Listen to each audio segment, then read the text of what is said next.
with so many different people, and yet we always seem to be in the same place. But it's good to keep those discussions going, and that's what's going to happen here coming up in a few minutes on Pancakes and Politics, the March edition, if you will, brought to you by the Michigan Chronicle. Let me just give you a little lay of the land here. They just gave the 5-minute warning to the crowd that was very big downstairs as they went through security, and now everybody's grabbing some. It is Pancakes and Politics. They're grabbing some pancakes, and not to make anybody jealous who's obviously not here, but I got to tell you, the guy at the pancake station had it really going on. Maybe I haven't noticed it in the past, but he was cooking them up. There was like some toasted almonds or to put on the toppings. I know I'm way off topic, but I got to tell you, the pancake station was amazing.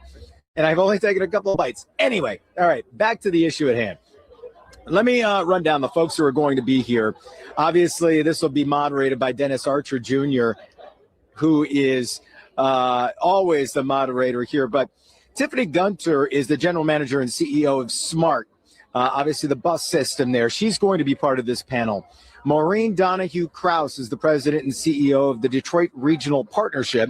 And obviously, if you're going to do anything on transit and regional transit, you need the Detroit Regional Partnership involved. And we've heard the discussions over the years when it comes to that. And usually Wayne County, Macomb County, Oakland County, the executives are part of that as well. Well, current city council president James Tate of Detroit, he was just elected the new president of council.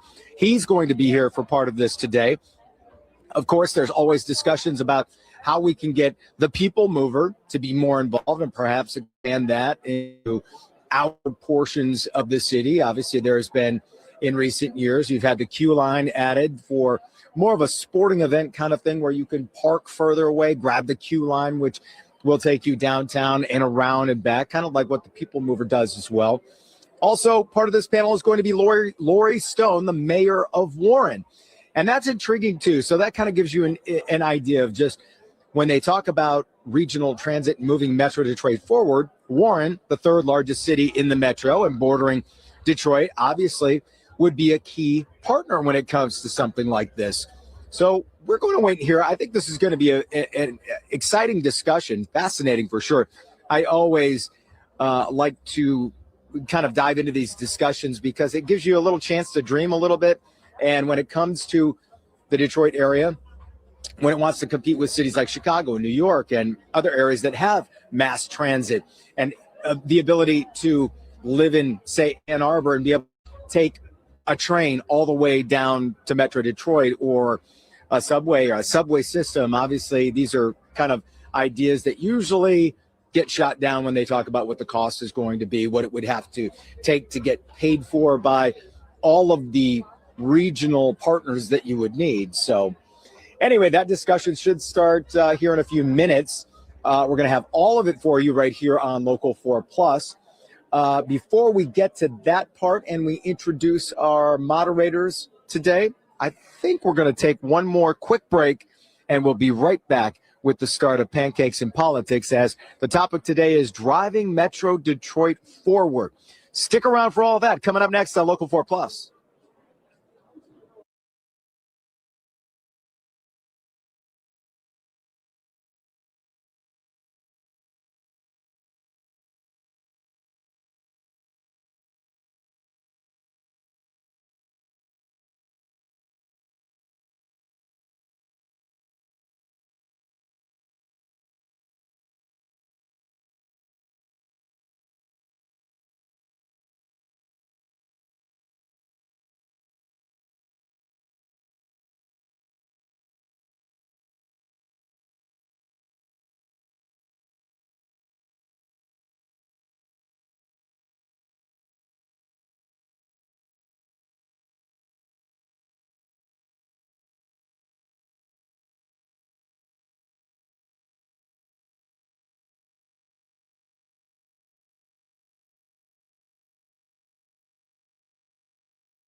Back here in downtown Detroit for Pancakes and Politics, the March edition, as we get ready to have a fascinating discussion.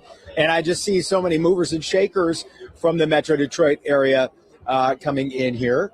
All sorts of different folks, CEOs, people of business, former city council members, former candidates for mayor that we see coming in to talk about the regional efforts for transit, and they're calling it moving our region forward. So when I hear region, I think you're going to hear a fascinating part of the discussion today, which is not just Metro Detroit, but surrounding areas, what it takes to create some transit system when it comes to perhaps areas including Ann Arbor. The mayor of Warren is part of this panel today. So we're going to hear what it takes there. And we've covered on Local 4 many, many times, the idea is that if people had more transit opportunities, more options, it would be easier for them to get and hold a job. Employers have the same gripe with holding employees and being able to find qualified people. And that's if they can get those folks to work easier, because not everybody in this climate can find a vehicle. And again, we're getting another announcement. People getting to their seats here in the program, expected to get underway here in just a little bit. And we are just getting an idea of why this is running just a tad late. Security is extra tight right now, and recent current events, I think that's top of mind for lots of organizations as they hold events and have discussions, whatever they might be related to, but security very top of mind after what happened in West Bloomfield last week. So back to the topic at hand, which is regional transit moving Michigan forward. I see Warren Evans, the Wayne County executive, talking to Ranjiv Puri, who is a member of the state Senate, who's the Democratic leader in the state Senate. And Warren Evans has been a vocal person who's been very vocal over the years about transit and about this partnership that could possibly make it desirable for employers to make this happen. But again, it always goes back to the money. How do you pay for it? How do you incorporate Macomb County, Oakland County? How do you bring in maybe perhaps Washtenaw County and even Livingston County, depending on how far away you want to grab people to make it easier to commute to downtown or to Warren. As we say, Warren is the third largest city in Michigan, but other big cities. And we talk about the people mover. People talk about that as something that even if that was extended a mile or two in each direction, that would also make things easier for people to be able to apply for, confidently get a job in the city of Detroit and keep that job, because it is difficult for a lot of folks.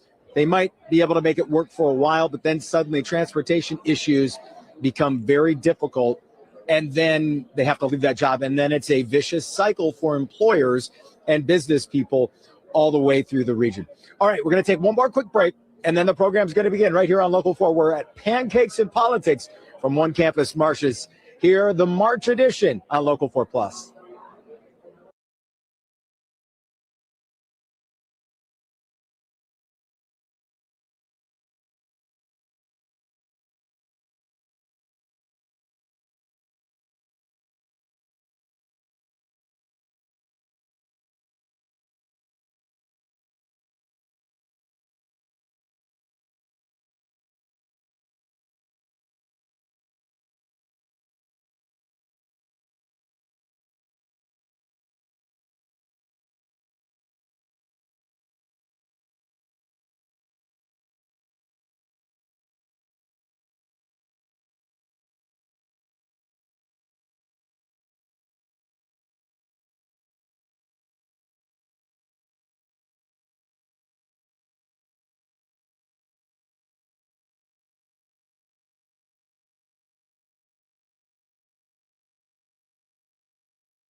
We are celebrating 90 years of the Michigan Chronicle, recognized 5 times as the best black newspaper in the country.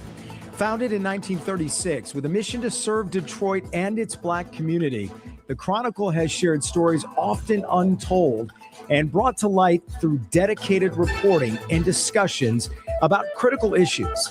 Those decades of focused journalism sparked an idea: Pancakes and Politics, bringing together leaders of diverse backgrounds to talk about business, politics, and community. Today's conversation is about moving our region forward. We're going to hear from Lori Stone, mayor for the city of Warren, Detroit City Council President James Tate, General Manager and Chief Executive Officer of SMART, Tiffany Gunter, and President and Chief Executive Officer of Detroit Regional Partnership, Maureen Krauss. Our moderator today is Dennis Archer Jr., Chairman and CEO of 1642 Ventures. Today's Pancakes and Politics is presented by PNC Bank and in partnership with these platinum sponsors: Bedrock, DTE Energy, and Walker Miller Energy Services. Now, here's the president of Real Times Media News Group, Kathy Ned. News Group, Kathy Ned. Good morning. Good morning, everyone, and thank you so much for coming out today. Welcome to the 24th season of the Michigan Chronicle, Pancakes and Politics. Yeah, that was a good moment. We're kicking off this season with a dynamic panel that's going to talk about moving our region forward. And I also want to shout out Andiamo's. I hope you're enjoying the breakfast. Andiamo's is our vendor this year. And I want to thank Mike Roberts and his team for bringing a good presentation to us. So we could not do this without our sponsors. And we thank all of our sponsors, especially our presenting sponsor, who is PNC Bank. So I'd like to welcome to the stage Mr. Mike Roberts, Bickers. Okay, Mike Roberts is with Andiamo's. Michael Bickers, the regional president, Southeast Michigan, PNC Bank. Sorry, Mike.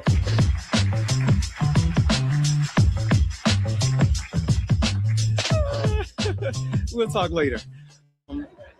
Good morning, team. Hey, no big speech today. I just wanted to, it is very important that PNC, on behalf of PNC, that we thank all of you in the room for what you do every day. I get to go to a lot of places, and so I'll be very candid with you. Everywhere I go in the downtown, as soon as I land and go into the downtown, I want to get back home, because unfortunately, they don't have one of the powerful things we have, which is sort of like the diversity in this room. It's not everywhere. Don't take that for granted. Everybody participates here, and I've been around long enough to see where that was not the case. And so I'd like to applaud all of you on behalf of PNC for being the people, the professionals, and the partners that you are. That's really what I want to do today. Thank you so much. However,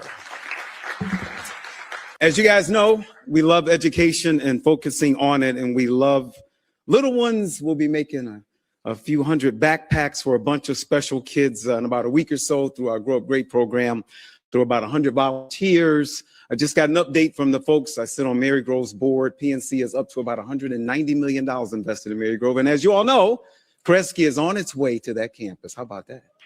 Yeah. But we also have some special guests from Davis Aerospace Technical High School. That's right. Besides offering standard high school courses, Davis Aerospace Technical High School is one of the only schools in the country to train students in grades 9 through 12 to fly Cessna aircraft. Students are prepared to test and earn their private pilot license and will be joining a growing field in commercial FAA drone piloting. That's why I made them my friends. Students train in state-of-the-art simulators and are flying real aircraft. The school actually owns 3 Cessna airplanes. Davis is extremely excited to be moving back, by the way, to Coleman A. Young Airport in August. Through the leadership of my new friend, yep, give it up for that. Through the leadership of my new best friend, and Principal Michelle Davis, the school sports a 100% graduation rate. Ladies and gentlemen, as I ask all the students and Ms. Johnson to stand, or Ms. Davis to stand, welcome to Michelle Davis and the students of Davis Aerospace Technical High School. All right. I tell you, you fellas got great hair. Makes me want to put my dreads back in, but I won't do it. Okay, thank you so much, Hiram.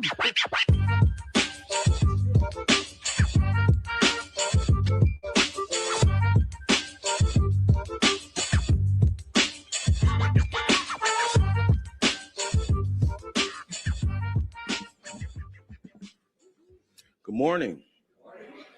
Welcome to the 21st season of Pancakes and Politics. Give yourself a round of applause.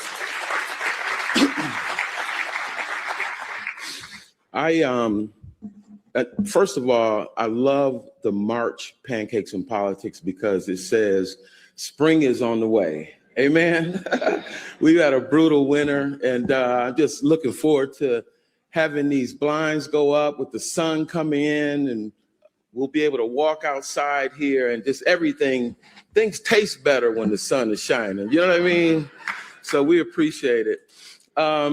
Thank you so much. I really want to thank the sponsors. They're running here on the screen, but I always like to give them a shout out. Bedrock as a platinum sponsor, DTE Energy Platinum, Walker Miller Energy Services Platinum, Pioneer, Business Leaders for Michigan and Delta Dental, and our medallion sponsors are Blue Cross Blue Shield of Michigan, Martin Mallow Community Foundation of Southeast Michigan, Elite School Management, Henry Ford Health System, Mercantile Bank of Michigan, and Moment Strategies. Please give them a round of applause.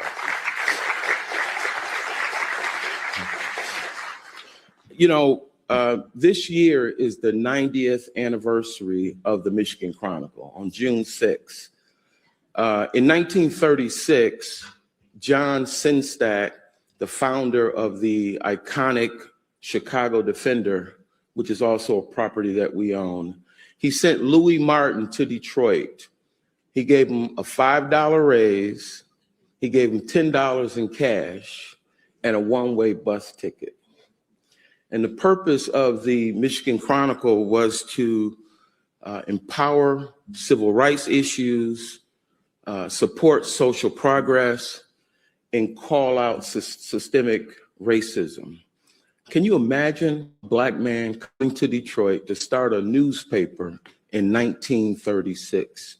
The courage that it took in the climate that they were probably dealing with. 90 years later, we still face some of these barriers, but that's not going to stop our community. As you can see here, we've come together in a spirit of diversity, even though in some areas that might be a bad word. It's not a bad word with us. In the spirit of community and collaboration. And that's why Pancakes and Politics is so, so important, that we all come together, whether you're in Macomb County, Oakland County, Washtenaw, Wayne, or Oakland. This was established to bring like-minded people together, have disagreement, if you will, and talk about the important issues of the day. And so 90 years later, we take this very seriously. And those of us who work at the Michigan Chronicle and the Chicago Defender and the Pittsburgh Courier and the Atlanta Tribune, we still fight in the spirit of Louis Martin when he came to Detroit in 1936. So thank you so much for supporting our efforts and the pillars of which we stand. And just know that when you come to our events, our forums, or participate, buy the newspaper or go to our website and all of our digital platform, that you're supporting the principles that Louis Martin came here in 1936. So please give yourselves another round of applause for that. I really want to thank WDIV, Catherine Badalamente. Is she here, Catherine? Can you stand, Catherine, please? I'm sorry, put you on the spot like that. Catherine. It's been a great partnership with WDIV. I saw Catherine on the panel and she said, hey, we're looking to do partnerships. Who's in Chicago, and we hit the ground running, and she's been a great, great partner. And now I'd like to bring up my partner in crime, my friend, the chairman of 1642 Ventures, Dennis Archer Jr. But first, we're going to show a video from one of our fantastic partners, Bedrock. Thank you.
Good morning. Where did Hiram? Don't go too far. Let me do this because sometimes there are kinks in the programming, and on our script it said that Kathy or the voice of God was going to introduce Hiram, and Hiram just kind of rolled up here on his own. So I'm gonna take a liberty before we get started. It is hard to imagine, and this is all not scripted, by the way, so Hiram's gonna be pissed, but it is hard to imagine in 1936 that a black man would move up here with that mission. But it is equally as astonishing for a wannabe athlete with a jerry curl who lived in Highland Park to go to Detroit Country Day School, last for 4 years, and then go to Cornell and graduate to go on to become a phenomenal entrepreneur. Ladies and gentlemen, Hiram Jackson.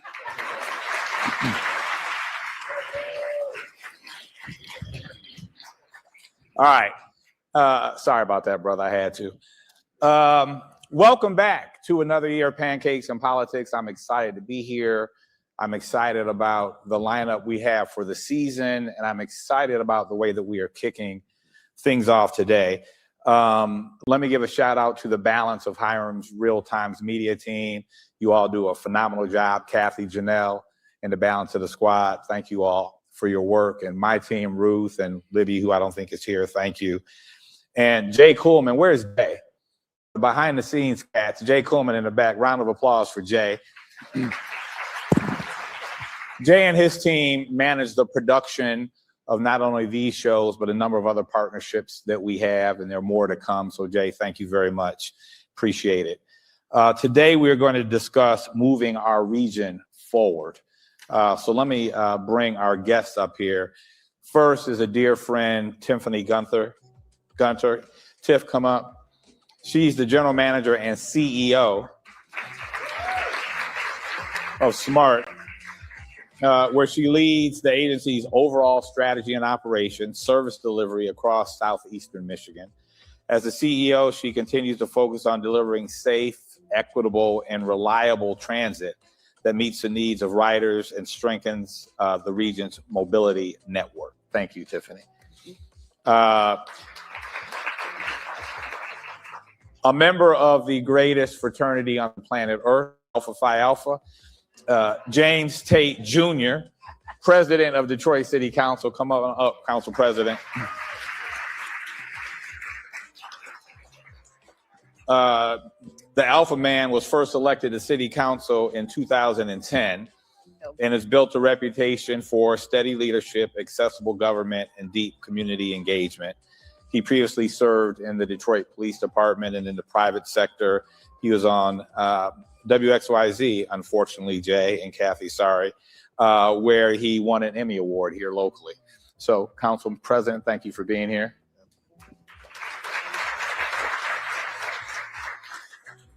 Somebody new to our environment, but we're so happy to have her given the vicinity as a neighbor, is Mayor Lori Stone from the city of Warren.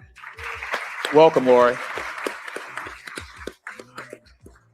Warren is the state's third largest city, and Lori was elected in 2023, making history as the city's first female mayor. And as we know, she's following a very controversial, but many people would say effective mayor in Mayor Fouts. She's always been an active leader in her community. She serves on multiple boards and leadership positions and was a legislator. So thank you very much, Lori, for being here. Looking forward to your contribution. And while parachuting over the Alps, Maureen Donohue Krauss injured her leg. So I told her I would invite her up last and talk about her the longest so she could wobble onto the stage. Great story. I'll use that one. Maureen is also a dear friend. We work together. She's phenomenal, and we've worked together in a number of her past capacities. But presently, she's president and CEO of the Detroit Regional Partnership, which is the leading economic development nonprofit serving our 11-county Detroit region. DRP was developed to be a single source and point of contact for businesses interested in coming to our region. And so she works with our county executives, our local economic development apparatus, municipal leaders, et cetera, to be that single point. And since 2020, there's been $10 billion in investment in 38,000 jobs coming to the region as a result of Maureen's work. So thank you.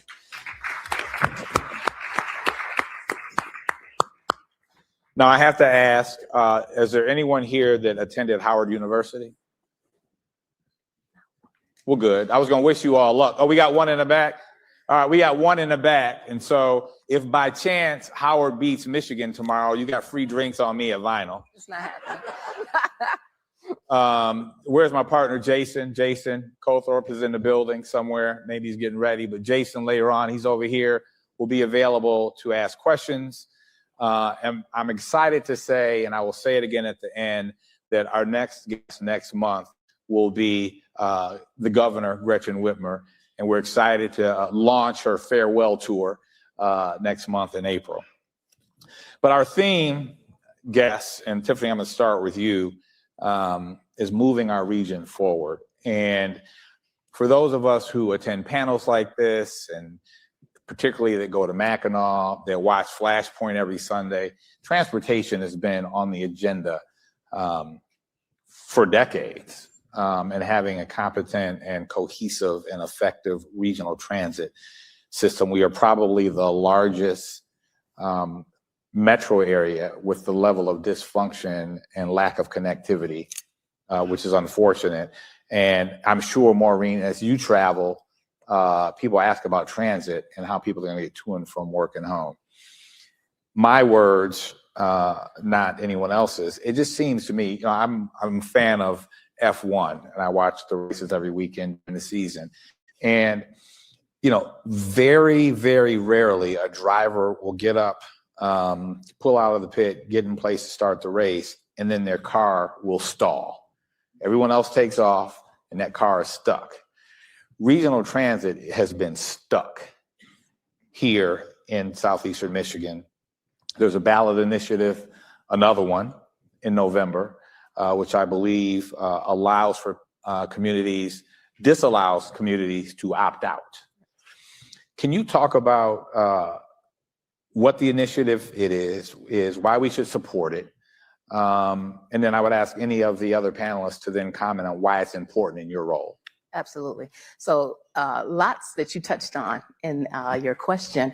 I'll start with today, fun. Today's Transit Appreciation Day. So I want to make sure I. Oh, really? I didn't. Who knew there was one? Today is Transit Appreciation Day. So fantastic time to be having this conversation. I just give a shout out to all drivers, our mechanics, our admins that do this work every day.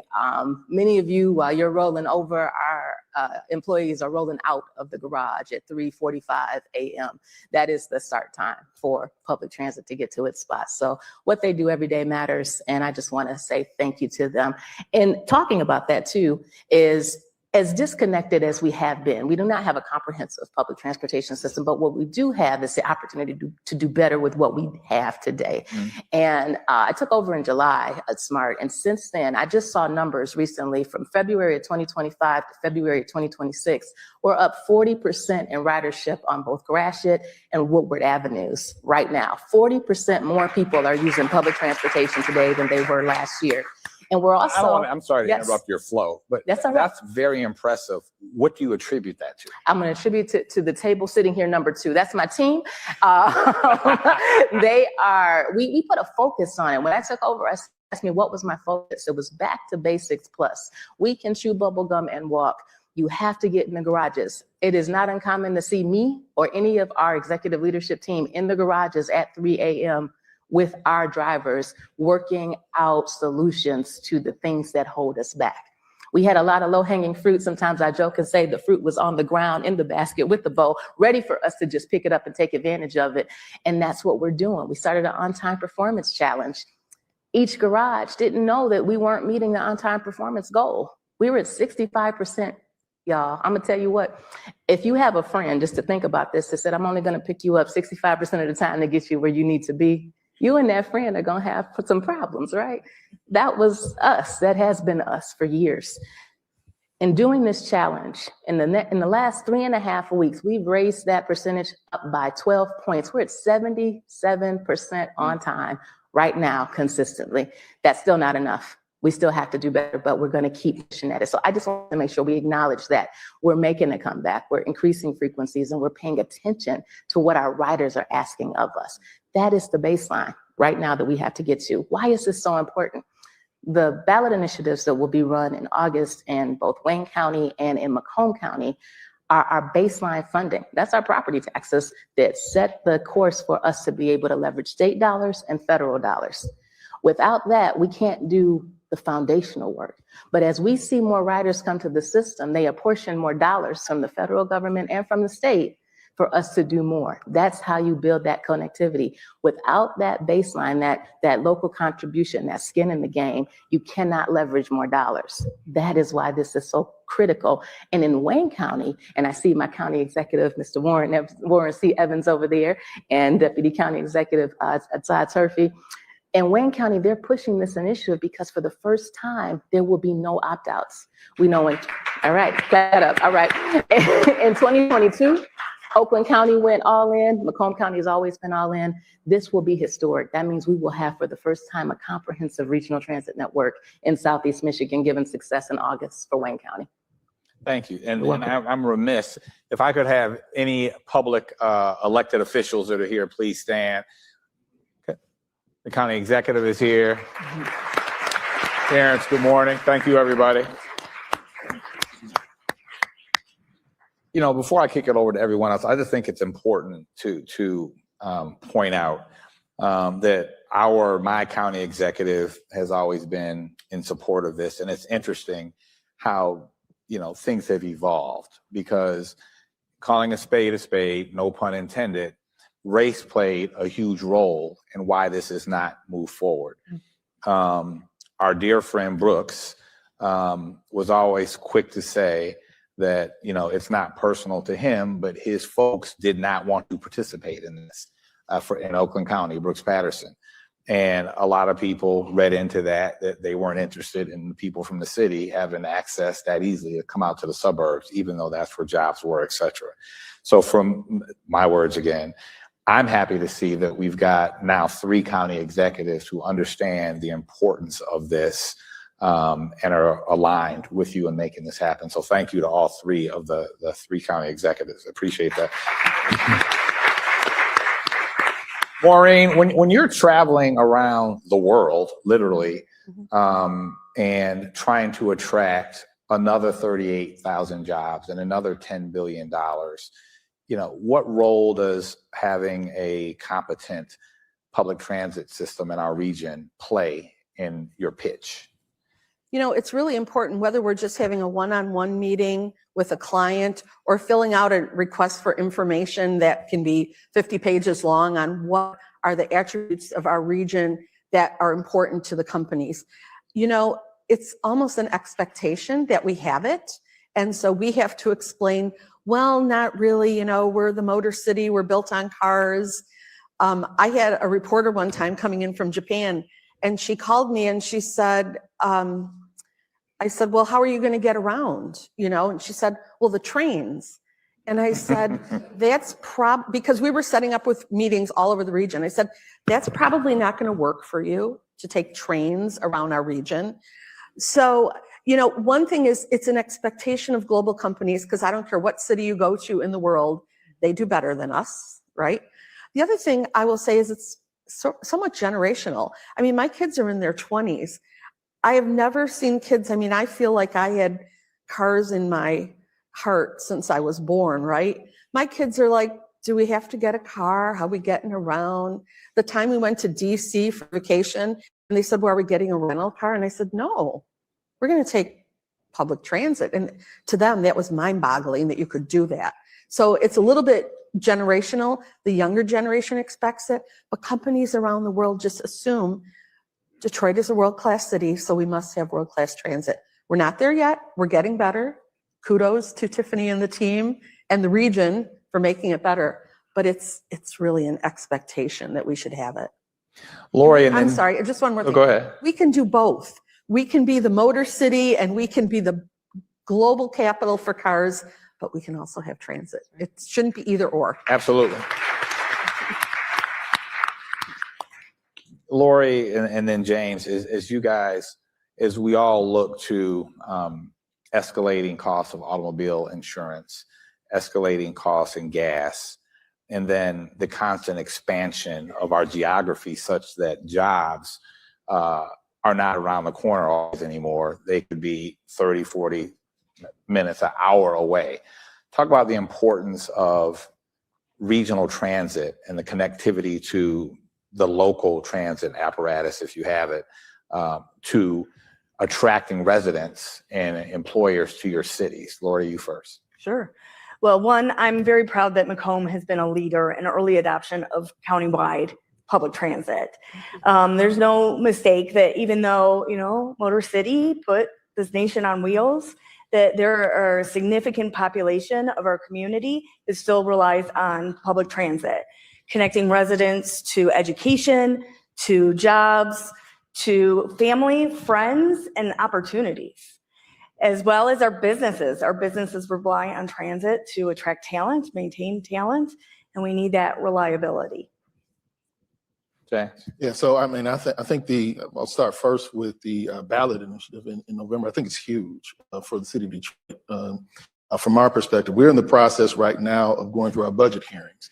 And one of the questions that I asked the director of DDOT is, you know, what is it going to take to get us to a point where we have a world-class transit system in the city of Detroit? And he started giving like budget responses for this year. And I said, well, no, let's get beyond just this year, because we got to think, you know, wide scale and long term. And it was a challenge for us because we've been so, you know, conditioned. While we want to think big, we've been stuck in a position where we've had to incrementally try to make improvements. 20 million here, 16 million there, and it's just putting Band-Aids on the situation. We are certainly made some improvements in the city of Detroit. One is, parity in terms of wages, so it makes a difference with SMART. There was a time where, you know, our drivers, they were just leaving because we weren't able to pay the amount, or we didn't have the will, depending on pay them what they deserve. And it created a situation where, I don't like to use the word poaching, people are going to go where they're going to ensure that they have the best opportunity for them and their family and work opportunities. So we've made some adjustments there, proud of seeing that. But to the mayor's point, we have to ensure that the talent that's in our local communities have an opportunity to get to the employment that's sometime not right around the corner, as you say, but also expose these the businesses to this wide pool of talented workforce and make that connectivity. I've heard the same thing from many of our young folks that they have no interest in purchasing a vehicle. Part of that is because of a desire. The other piece, it's expensive. You know, Yeah. and now as we talk about gas, it becomes even more of a deterrent for them. So this ballot initiative is going to be huge for the city of Detroit, and we're going to be all in. I know I am, to make sure that we get it across the finish line. But we've got to make sure for Detroiters in particular who are already tax burdened that we ensure that we get them to understand very clearly the benefits of approving this ballot, even if you're not a bus rider at this point. Because I would say the majority of folks that will be requested and asked to vote on this are not transit riders at this point. So I think that's going to be a challenge for some to get them to understand that. But I think the outcomes, the potential outcomes, certainly outweigh the risk. So Council President, if I could stick with you for a second.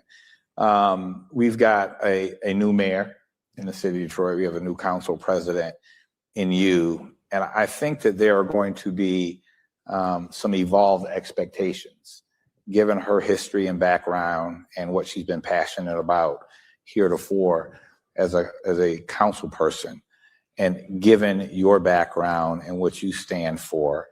And if you take those backgrounds and those expectations from the electorate and you balance that against, some would say, some fiscal headwinds that the city as a municipality are flying into, how do you equitably distribute investment throughout the city to satisfy all of the constituents while continuing to grow and pursue the big projects like Maureen pursues, the downtown developments? There's a fine tune, right? Because you have to have the downtown and the big developments that aren't always in the neighborhoods, but the neighborhoods are expecting, hey, where's ours? What's the plan? Yeah, I always say that it looks different, right? The investment that we make in downtown looks different than the investment that we make in our neighborhoods. In our neighborhoods, it is strictly quality of life. That's first things first. How do we ensure that our residents have first of all, the basic needs, and then be able to attach amenities to it? When we're talking about downtown, we already have the riverfront. We have stadiums now. We have, many of your restaurants as well in the downtown area. So it's already an attractive. We have the stadium. We have all of that that's attracting. So there's some assistance that we certainly need to provide and continue the growth. And I'm very proud of the growth that we've had over the last number of years since bankruptcy. But the investment in our neighborhoods is very, very critical. As you talked about with this particular mayor, while we want to continue in council, while we want to continue many of the very impactful movements that we've made in the economic climate, everyone in our community has not been able to feel that. And part of that is we have programs, after program to help folks, to provide that assistance. Our challenge has been, one, building that trust for our residents to believe that the programs that we have will absolutely or have the potential to assist them, but then also just the awareness of it as well. That becomes the bigger issue. I believe that's why you're seeing, many press conferences. We're always having social media engagement and meetings. We're always talking about these programs to ensure that our residents are able to connect to them. But with the fiscal headwinds that we're heading into, it's imperative to recognize that leadership is important.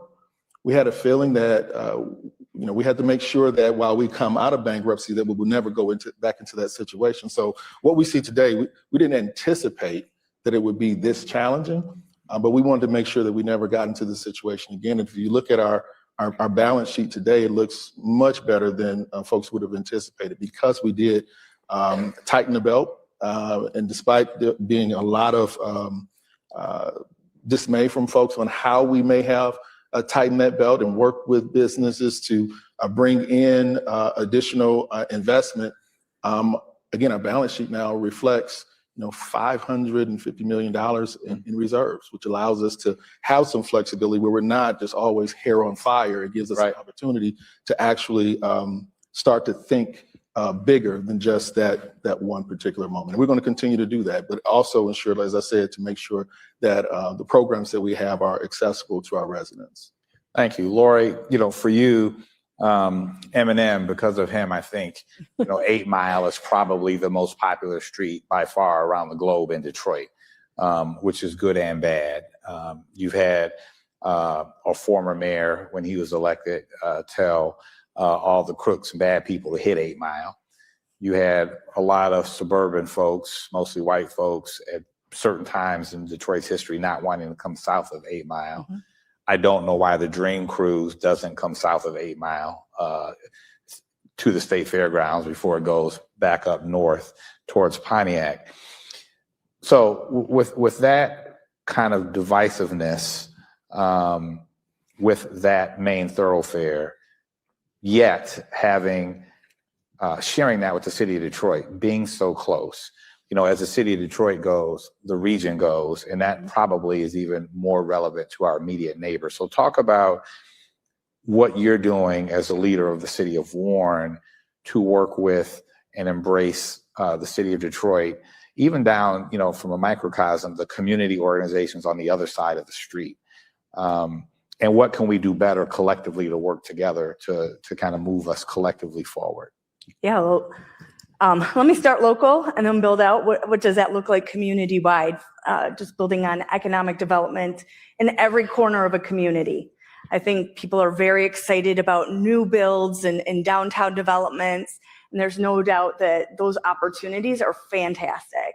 But for a community like Warren that is approaching our 70th anniversary of our city, that we have some unique challenges and opportunities, which is reimagining community with over 700 units of new housing in every corner of the community.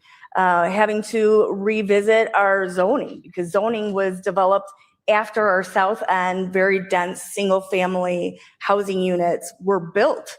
So we have over 200 vacant lots that are in desperate need of housing and individuals who are looking for home ownership and rentals. But also looking at our community. I say we're the biggest small town in Michigan, but also within our community, we have our historic village district that dates back over 120 years. We have our downtown of the 60s and 70s, which is that Van Dyke corridor at 8 Mile, that we're excited to see new investment, new development, and the opportunity to embrace new perspectives on what the commercial and mixed use landscape looks like. People are excited to invest there, not to mention the newest iteration of a downtown project in Warren.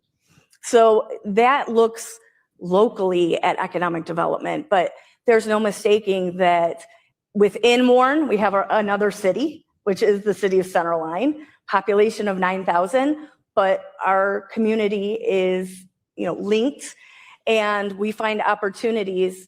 You can't get to 696 from 8 Mile without passing from Warren through Centerline. So making sure we have combined planning and implementation. And when I travel and people say, where are you from? Detroit, because Metro Detroit is closely linked. And being part of organizations like the 8 Mile Boulevard Association is an opportunity to look Wayne County, Macomb County, Oakland County, and create a new narrative on what 8 Mile is. 8 Mile is economic opportunity. I spent last summer with my community outreach team, they're here with me today, visiting the businesses on 8 Mile. They said, stop telling people you're walking 8 Mile. I said, you know what? If it gets them to sit up and listen and ask questions and say, what is happening in Warren? But when I show up and the business owners are like, you're the mayor? We have a woman mayor? I could pull out the calendar and say, look, I brought my ID with me. There's a lot of things that are happening, and we have to be the champions. We have to change the narrative. And when people are like, where's Warren? Because even though we're the third largest city, we are in the shadow of Detroit. We're proud of the opportunities that is, because we benefit. When Detroit prospers, that spreads throughout this community, throughout the region. And I think that there are so many good things happening. I think with new leadership, there's new opportunities. I think Warren, for a while, under the previous administration, was insular. Started looking in and felt like we're going to take care of our own. Serving in the state legislature, I had the opportunity to look at my community through other lenses. I've been there 46 years. I have no illusions, but I continue to learn about my community. And I invite people to come spend some time in Warren if you haven't been lately. The diversity, you can eat your way around the world in Warren. So come share a meal with us. And we can take the bus, right? We Yes, you can. absolutely, All right. absolutely. So I think these partnerships, we know that leveraging funding, creating community impact, the draft, my first, within months of taking office, Detroit led. Detroit could have just championed that alone. But what was so smart was they went out to every suburban community and they threw mini draft parties. They said, how do we connect with your community? And it was a point of pride to watch wall to wall Metro Detroit in downtown. The nation was watching what we did and what we did so well. And it made nationally people reconsider what our community, what our region has to offer. That's fantastic. Thank you. Jason, do we have some questions? Where's Jason? Not yet? All right, make your way around the room. So I'll ask this of everyone, which is, and it kind of is relevant back to the discourse, James, you and I started having earlier. If you look at the investment that's happening here, mobility, tech, AI, significant healthcare investment, both here and in the region, how do we ensure that the job opportunities, the procurement opportunities, the development, construction opportunities are spread equitably among all of us? Yeah, so I think for the city of Detroit, what we've done is kind of broken down our process, our procurement process, and taking it to the community, to the neighborhood, as opposed to having a situation where you have to come into the building solely, which is important, Coleman Young Municipal Center. We are now going out and having workshops within the neighborhoods. That way, again, exposure and information. I think that's the most critical piece because we have the infrastructure that's built. There's always room for improvement, always. But now we're at the point where we are finding connectivity with vendors, contractors that possibly would have never knocked on the city's door. And those who would continue to complain about not being able to acquire contracts, now they're able to do so because they now know the process. And we've actually altered our process a bit to understand, to better work with those vendors and contractors that may not be at the point where they're able to take a complete contract. Now they're subs, right? So that gives them an opportunity to scale and increase their value in the ecosystem that we have within the city of Detroit. We've seen that with many of our tree trimming contracts and contractors. We've seen them grow. We've seen other industries grow as well, other contractors in various industries grow as well, and continue to do that. That's our focus, really getting deep again into the community. So on that, one thing I don't think people realize is that public transportation is a $95 billion industry nationwide. Buses are not cheap. They are pretty much the equivalent of your Lamborghinis, Bugattis. They just don't look quite as cool. I think they do.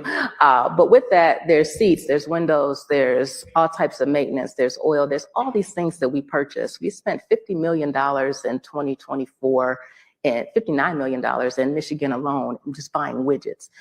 What we have not done much of is reached out to small businesses. So we now have a person in charge of small business development at SMART that's going out and meeting with each of the chambers and talking about the procurement process, what type of opportunities exist at SMART. And what I'm excited about, frustrated about and excited about at the same time is that we have deferred a lot of our maintenance at SMART. Previous leadership has decided that it just wasn't time to invest in our buildings, which has a horrible impact on morale for the employees when you don't take care of your own facilities.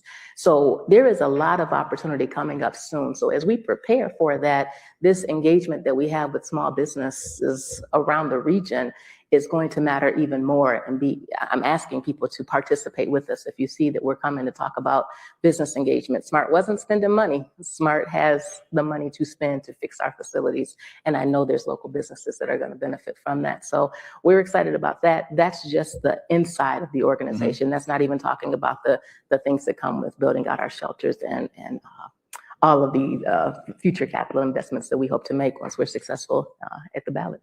You know, a thought, and the analogy I have is for those of us brothers in here in particular who used to go to the barbershop as a kid, you would go to the barbershop likely with your mom or dad and sit for 4 hours waiting for the barber that you want to cut your hair.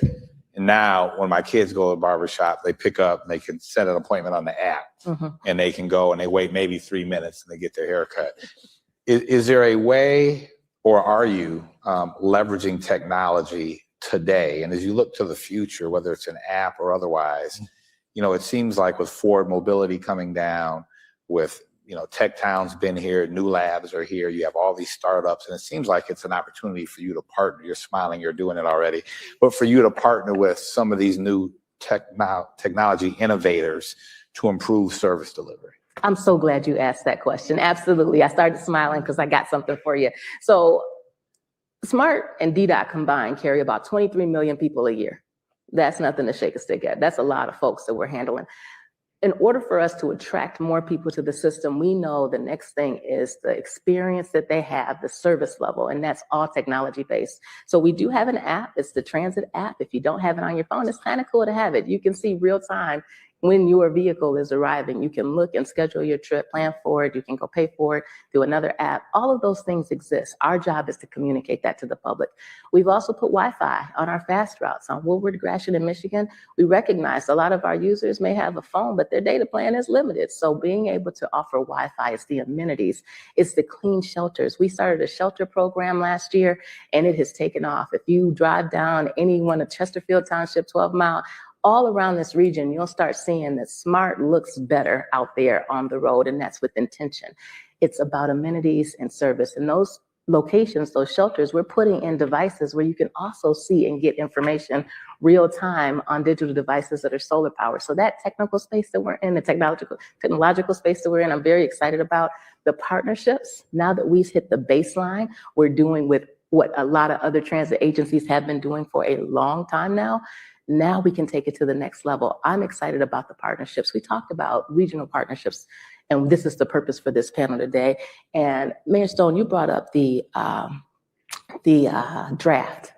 And I want to take a moment just to acknowledge just how much engagement that we had in that. SMART carried almost 30,000 people that weekend alone for that event. It was almost seamless. I think we had one complaint, and that person actually just didn't know where the bus stop was. So I don't truly count that. But in terms of people saying, what's next? What can we do next? How do we get bigger?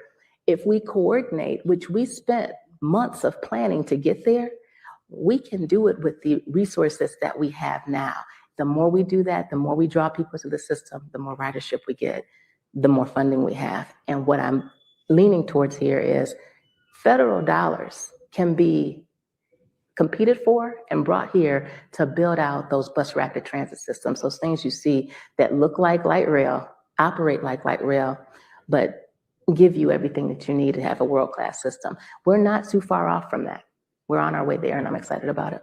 You probably got to wait till the next administration for that to happen. Well, I'm going to tell you, not necessarily. Public transportation, because it is a nonpartisan issue, is seeing, at least if nothing else, we're seeing a steady allocation of resources that we are accustomed to right now coming out of the federal government. And that's rare, I know. And as of today, I can still say that we're getting funded. You're knocking on wood. And knocking on all the wood, sir. Yes, sir. You know, Maureen, your role and why I think the development of the organization at the outset was that you had multiple entities going out pursuing business. You know, you would have, you know, the 3 county execs going out. You would have those mayors that chose to going out on tours. You had in Detroit, at least a DEGC. You had the MEDC. You had all these organizations going out pursuing investment and job creation for their microcosm. And the thought was with DRP, you were going to be agnostic to municipality and go out for the region of Southeastern Michigan, lure or attract the folks in, and then figure out where they go. That sounds good. But the reality is that there has to be some jockeying amongst the local elected officials, because that's their job to pursue those opportunities. So talk about how do you manage that? You've gone to Shanghai, you've got a company interested in coming to the region because we have the most PhDs, we have a phenomenal workforce, we have land available, we have cooperative government. So now they're coming to the region, but now you got to narrow to an address in the city. Talk about how you manage that. Sure. It is interesting. Our region, which is not a government formula region, it is a self-selected region of 348 cities, villages, and townships. And I always say that's a lot of children to love, right? Because that means we have 348 different definitions of what economic development is for those communities. So we have to understand that first. But when the Detroit Regional Partnership was formed, it was really, the foundation was data, research. Let's provide the best information about our region. Let's combine our assets. So I say this, and it's always risky, with all due respect to our elected officials, who I think very highly of. County Executive Evans is on my board, so I want to be respectful of that. Economies are regional, supply chain is regional, and talent is regional. And so we collect that data and show, here's the talent you could get. It doesn't matter what side of 8 Mile Road it's on, or it doesn't matter what side of, between Shiawassee County and Genesee or Lapeer's next. That doesn't matter. It's where you can draw from that radius. So providing accurate, consistent data, that was the other thing that would happen. We would have all these partners who had great economic development teams. And I remember one time giving a presentation, and it was the MEDC and the Detroit Regional Chamber in Oakland County. And I was the third speaker on that. And I knew by the time it got to me, we would all have a different number of how many engineers we had in the region, and it was to a Taiwanese delegation. So I'm sure they were shaking their heads going, what are they all talking about? So having that consistent data, sharing the resources to provide that data is really important. By doing this together, we don't have to have 11 different with the strong researchers and the databases, which aren't cheap. We share all that information with our partners. We help them win. So, once again, we all can claim credit for the airport, which is phenomenal, right? When people say, oh, that's not in Detroit. No, it's in our region. We share it.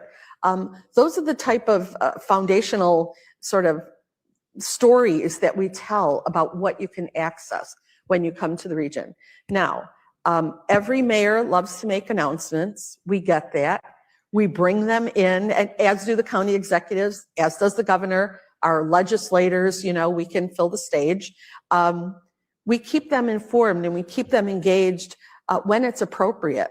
But no one rarely has come and said, we need to locate in Lathrop Village. I just picked that one out, right? I mean, companies want to be in your region. They want to be near their customers, near their talent.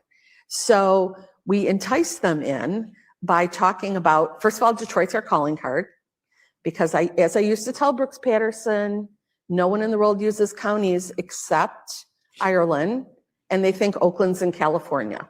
Right? So we didn't, we have to say Detroit region. The other thing my team knows, where's Rebecca, our head of marketing, we don't use Southeast Michigan unless you can tell me what's in Southeast Idaho, right? That's not how people find us in the world. Mm-hmm.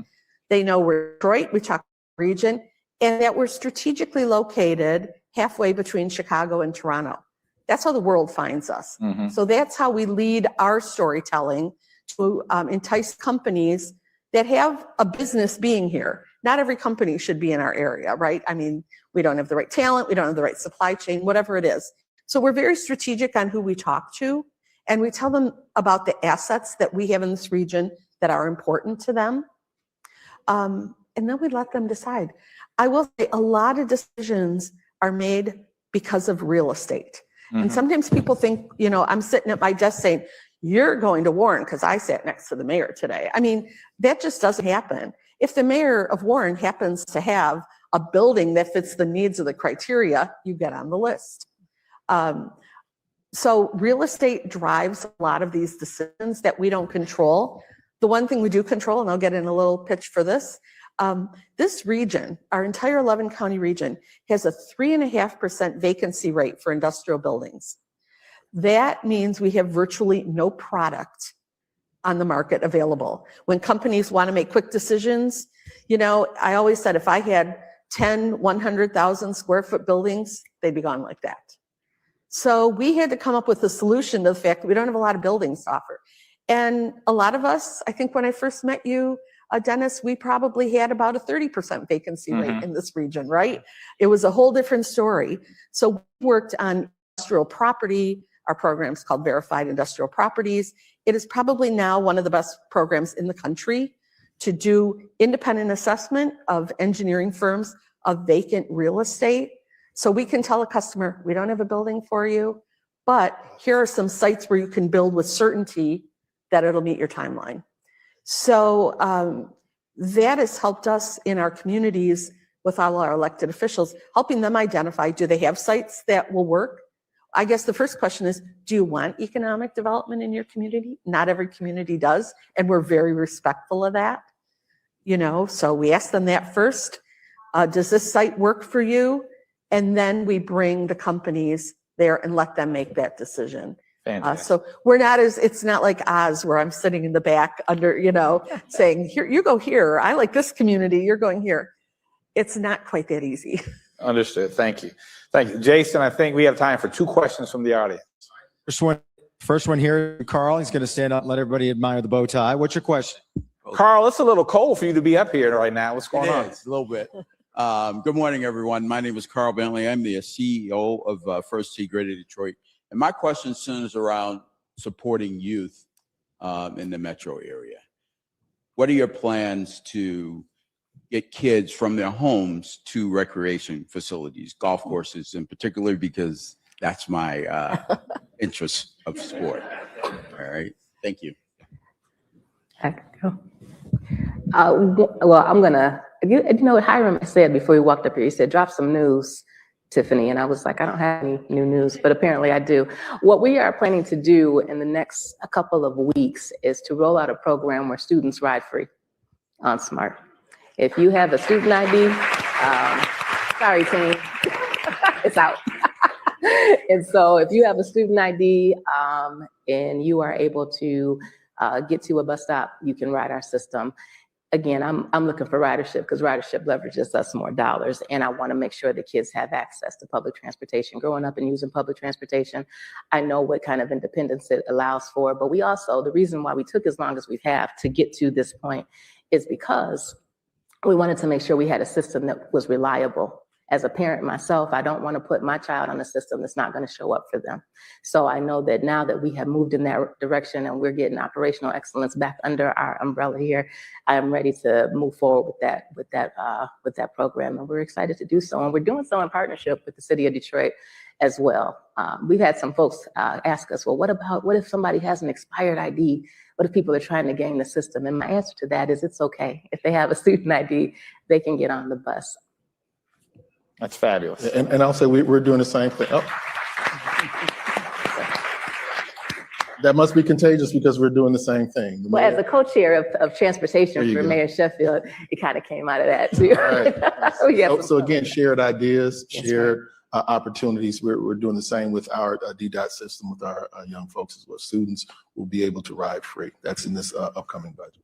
It's fantastic. Jason? Yep. Jeanette has a question over here. Hello, Jeanette Pierce, City Institute. Hi, guys. So much progress has been made in transit, and I don't think a lot of people realize that. And I guess my question is, what is in your plans or your budgets to get the story out about the improvements that have been made in transit, from the DAX bus to the airport? You can get there really fast at A2D2, to having all 131 municipalities opted in, but then also all the other things that are happening great in the city and the region.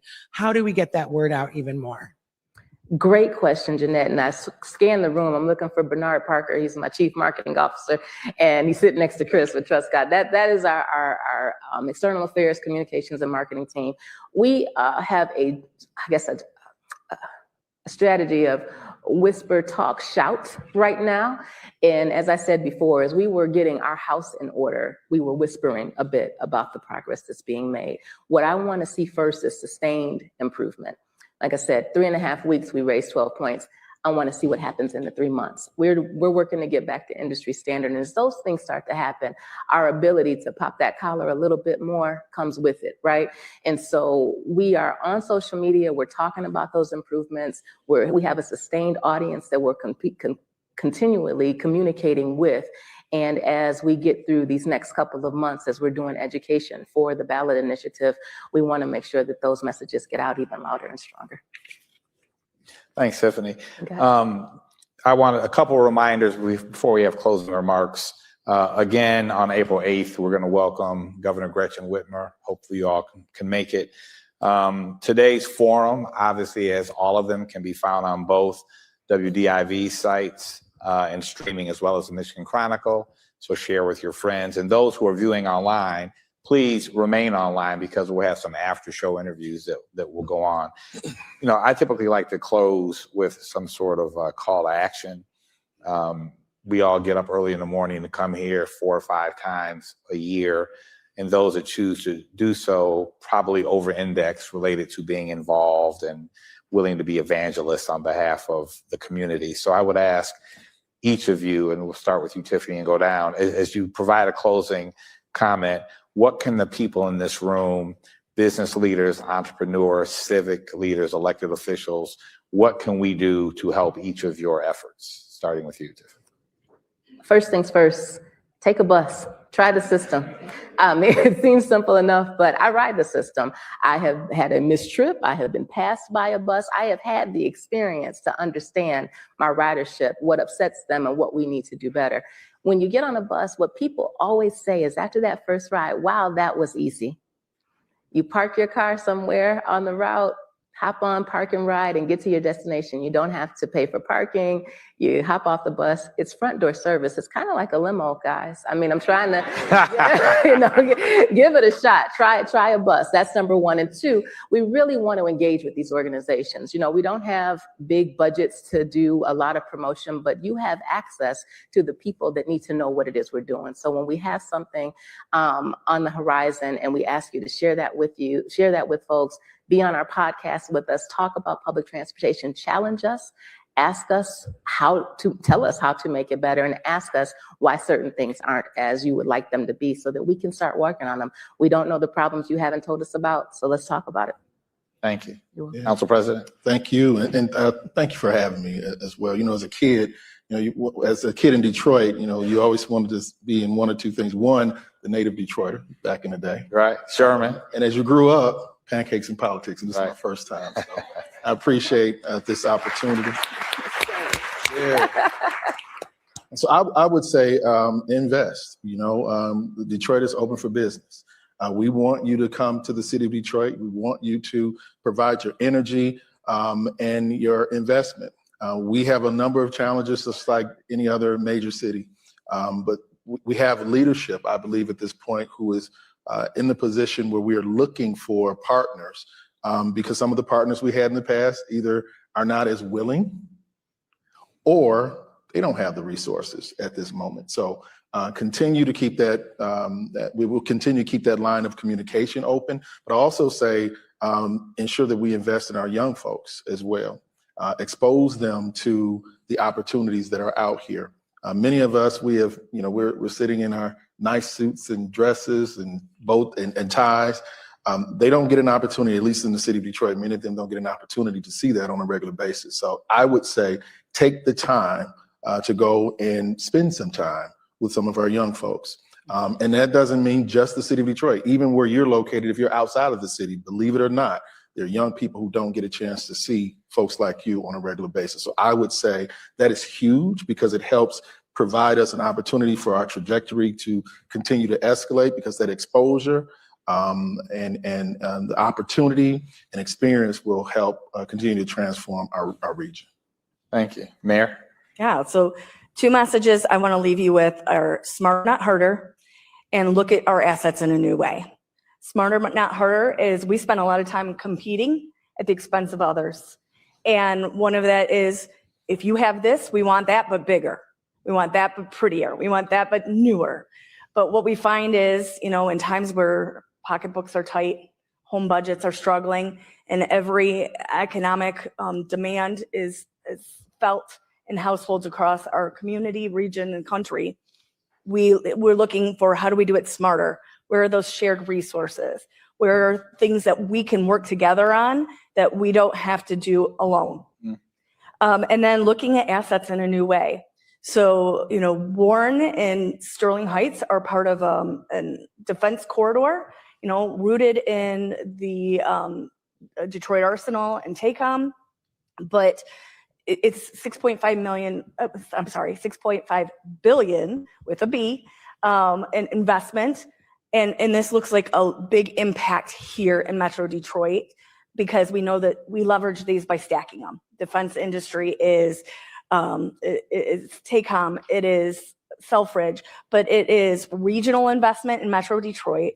It is statewide investment in order to maintain those investment.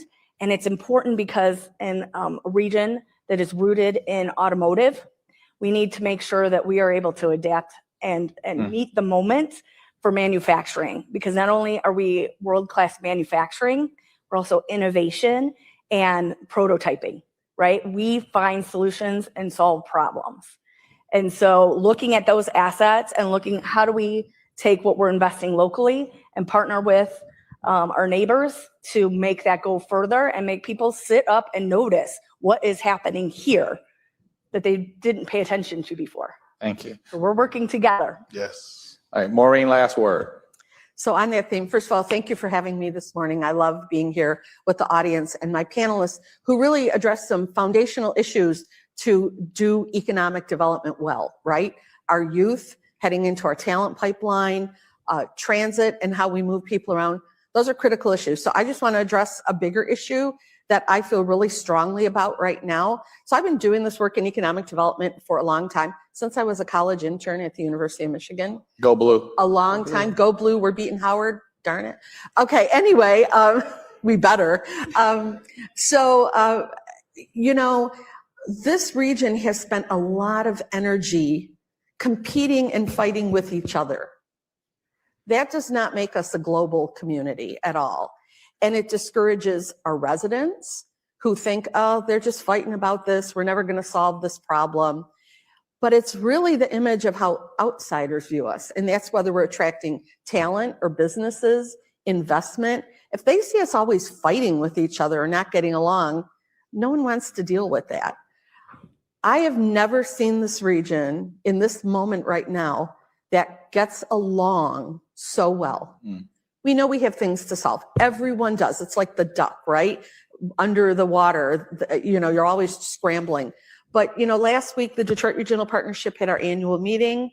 County Executive Evans, the other two county execs, and Mayor Sheffield were there talking about how regionalism has worked for us and how it needs to be our path forward.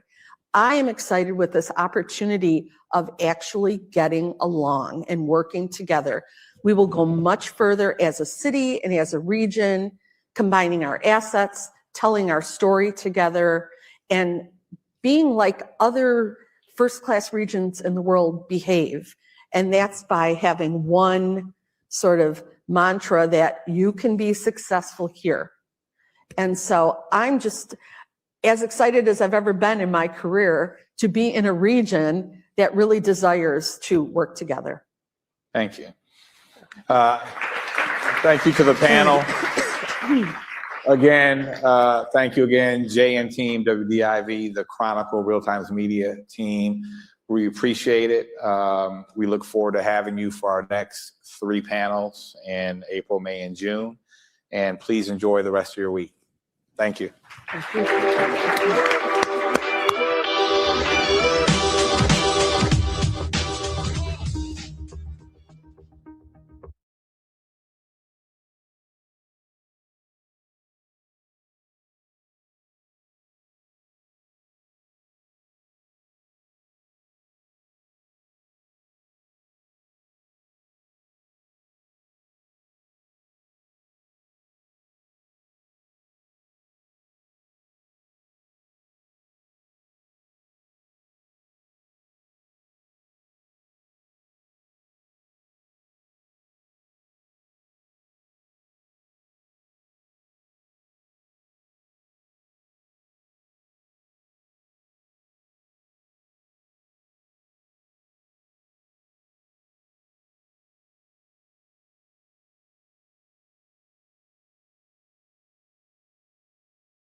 All right, everybody, welcome into the Pancakes and Politics post-game show here on Local 4 Plus. I'm Jason Colthorpe, and our first guest to talk about what we kind of just saw, what we heard, is Nicole Sherrod-Freeman, who is the President and CEO, Community Foundation of Southeast Michigan. Super. Thanks for having me. It wasn't that long ago you were one of the panelists. That's right. That's right.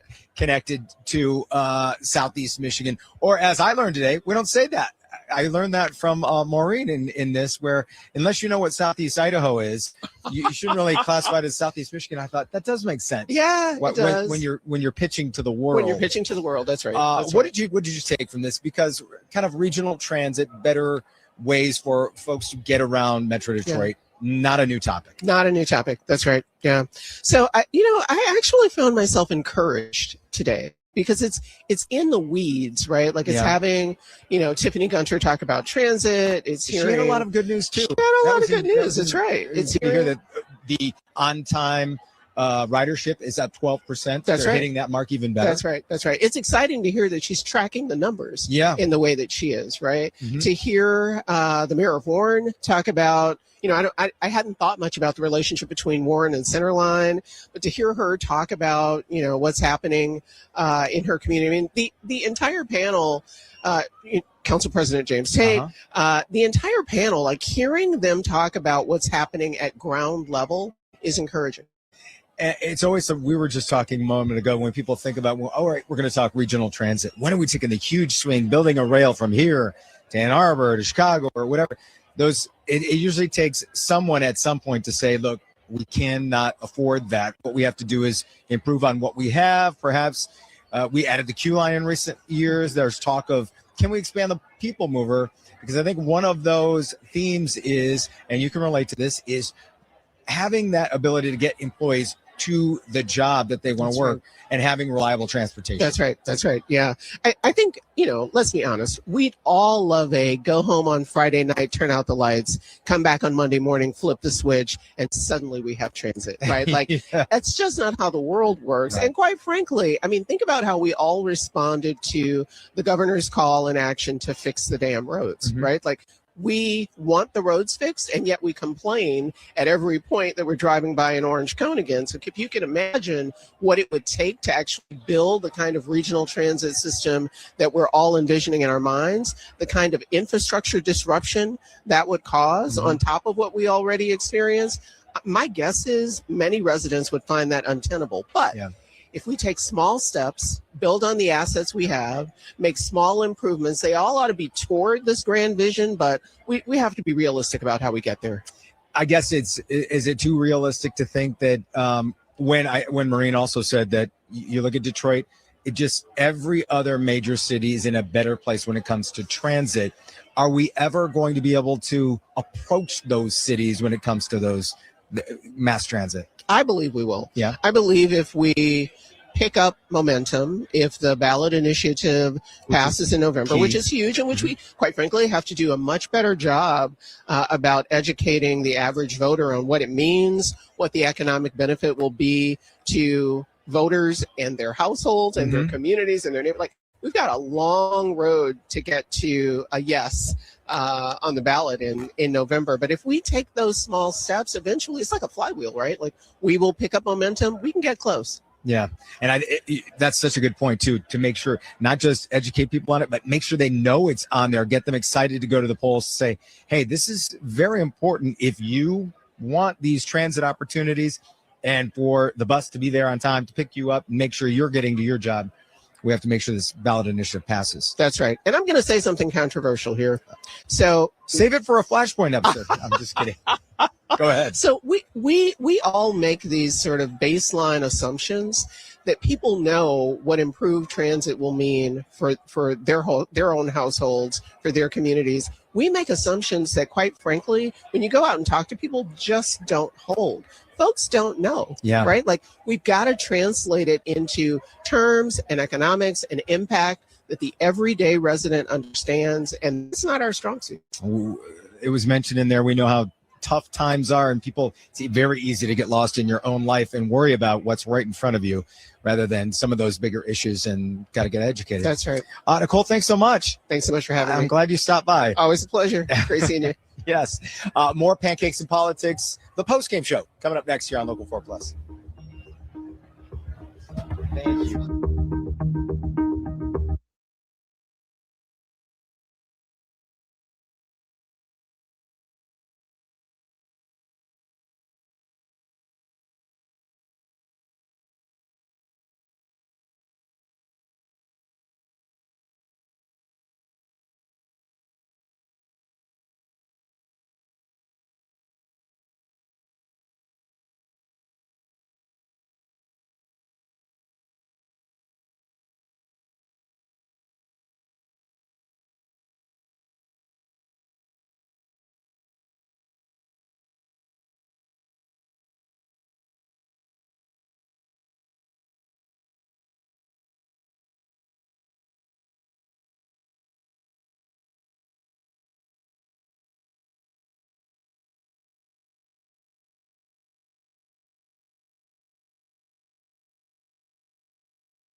All right, everybody, back here on Local Plus for the Pancakes and Politics wrap up.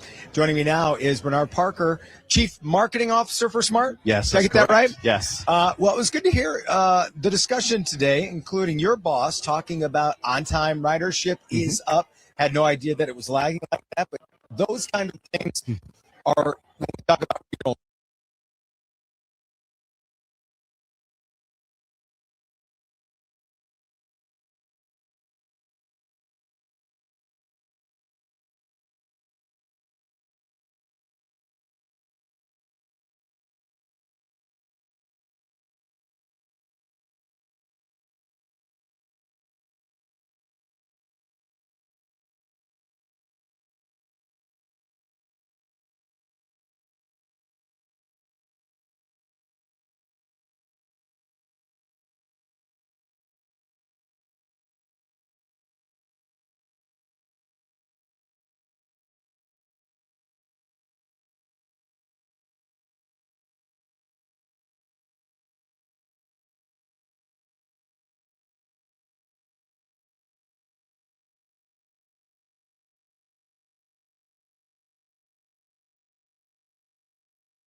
And I think what we learn each time is, listen, we may have to take baby steps to make these things happen, because while the big swing is something that we dream of, we need to find, employers anyway that are coming to Metro Detroit need to find reliable ways to get people to work on and back home or class. No, that's exactly it. One of the things we found out, particularly about Amazon when it came through a few years ago, was that they wanted some type of transit. And also what we do is as we continue to talk to our kids, particularly those that are graduating from college, they want transit. So if you go to DC or Boston or Chicago, Cincinnati, Cleveland, even as close as Toledo, they have transit, they have reliable. Poor folks is about everyone, and cars and transit can coexist. Yeah. Well, Bernard, keep up the good work. It's smart. That's for sure. Hey, can I just say, Please. make one point? Yeah. You really do have awesome hair. I thought it was going to be the most profound thing on regional transit you've ever heard. No, it's about extra hold hairspray is what he was getting at there. All right. And my team of three will be very happy to hear that. Thank you. Thanks again. There's no team of three, by the way. We're right back on Local 4 Plus. Stay with us with more hair tips.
Welcome back to Local 4 Plus and the wrap up of Pancakes and Politics as the new season gets underway there. Good discussion today about regional transit. Joining me to talk more about it, a member of the panel, Mayor Lori Stone, new mayor of Warren. Actually, not new anymore. About 2 years in and find my feet. Yeah. How are you liking that job, by the way? I enjoy it. I really appreciate it, serving my community immediately. It's tough. There's challenges. Yeah, absolutely. I've covered a lot of stories in Warren, so I know third largest city in Michigan. People forget that. In terms of transit, What was your big takeaway from the conversation today? Well, I love being able to highlight that Macomb County, and Warren is part of it, has been a leader on regional transit. Countywide, understanding the importance of connecting residents with opportunity as well as businesses with resources and human resources. You did touch on that, and Yeah. it's kind of what I think of when I think of regional transit, because I've covered it enough to know we can't take the big swing anymore and dream of, subway, rail, or what other major cities have. But when I think of businesses that need reliable employees, Warren really factors into that because, as we say, so many of those employees are living in Warren. Absolutely. And so often we take for granted that everyone has a car, but that is not true for everyone. Right. Nor do kids want to drive them anymore. Absolutely. Generationally, our youth are not really taking to vehicles like past generations. But let's also talk about seniors. I don't think we mentioned that before. No. We have an aging population, and giving up a driver's license can feel isolating and limiting. But with like Transit Connect options, we connect people with disabilities and seniors who aren't driving or want someone else to give them a lift to, medical appointments, but shopping, luncheons, outings for the day. Right. And it's opportunity. Is there I don't want to call it a secret weapon, but like that hidden gem of transportation that not enough people take advantage of or know about that you can think of? I think the biggest challenge is people who have solely relied on vehicles, who might not be familiar with how public transit works or comfortable getting on a bus. Any opportunities that we have to open those doors. We mentioned the NFL draft, and we knew there was never going to be enough parking in Detroit to make that happen at the level it needed to. And so opening the doors to ridership and giving people a sample of how easy it can be to leave cars behind to get where you want to go. I think that was, not nearly covered. I don't think hardly anyone knew of that. Real big win for the area for that. Mayor Stone, thank you so much. Thank you. Appreciate your insight, and congrats on the panel today. Well done. Appreciate it. More Flashpoint. More Pancakes in Politics. Flashpoint is Sunday morning, 10 a.m. Might as well throw in a plug while I get that wrong. Be right back.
All right, back on Local 4 Plus to wrap up Pancakes and Politics here as the new season gets underway. And the topic today was regional transportation. Maureen Donohue Krauss is the president and CEO of the Detroit Regional Partnership.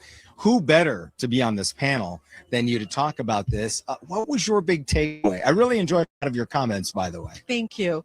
You know, my big takeaway is this had a different feel from years ago. I mean, I've been coming to this event for years, like I know you have.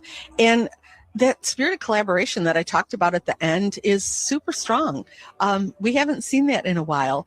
We know that why waste our energy fighting each other when we have a big world that we can compete against? I shouldn't say fight, that we can compete against better by combining our assets. And this may sound like it's a fight. Let me just read a tweet, but it kind of hits to the conversation. It's from yesterday, and it's from Matt Maddock, who's a Republican, and leave out kind of the politics he's shooting here. The leftists want an 80-mile-per-hour train from Ann Arbor to Traverse City. Cost would be $2 billion.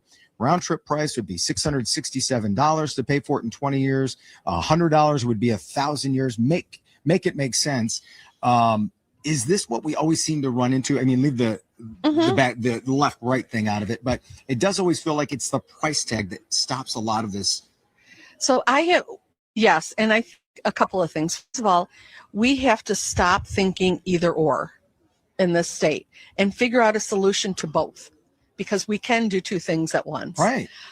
You know, I also think when you talk about, you know, how much things would cost like transit, we spend a lot of money on our roads and infrastructure for cars. Others have figured it out. So maybe that's not the best line to have, Ann Arbor to Traverse City. I haven't looked at studies to tell. That wasn't, it's but not the really. Point is, it's the future. And here's what I tell people. I remember when we thought about having cell towers. Because we thought, oh, we don't want that in our neighborhood, not in our backyard. Now you get angry when your cell phone dies for 5 seconds. So I think we have to really approach, what does the future need to look like, and what is the best way for us to get there? And you were talking about when you go around the world and you talk to different, you compare Detroit to other cities, their mass transit is just, you say we're the worst. Or how do we get where we can just approach that? Is it significant progress just to get better? Or like you say, we just keep taking little steps and we're going to get to where we need to be? So little steps help because it exposes more people to the comfort. I thought the draft was great. I had more friends who took a bus or a train from a random mall parking lot to get to the draft. They loved it. It was so easy. It was so smooth. We didn't have to worry about parking. We knew where to go. That exposure, I think, and familiarity helps this generational shift we need to realize that we can have our cars. I love my car too. I have an electric vehicle. I love that too. But also transit is important for a region to be able to get people to jobs and other opportunities. When they talked about, you know, when Tiffany talked about recreational opportunities for kids or things for kids to do, getting them on the buses is going to be a huge game changer. Right. As a parent who used to cart kids around, everywhere they needed to go. I love my car too, but I visited my daughter who lives in New York, and I'm telling you what, I would be happy to get rid of it, to just take a train or take a bus or take whatever to car on a reliable basis. Right up Woodward. I live in Rochester Hills. I'd park in Pontiac and come right. I work at 1001 Woodward. Wouldn't that be awesome? We can sit next to each other. There you go. Be pals. Maureen, thank you so much. Great Congrats to be on here. It was a great job on the panel, and I thought this was a very important discussion that we should never let go, even if we do get discouraged about what we want out of regional transit. When you look at how far we've come, you have to get rid of the discouragement and think we've made some good progress here. It's a good point to end on. That's going to finish our coverage here of Pancakes and Politics on Local 4 Plus. Thanks for being with us. We'll see you next month.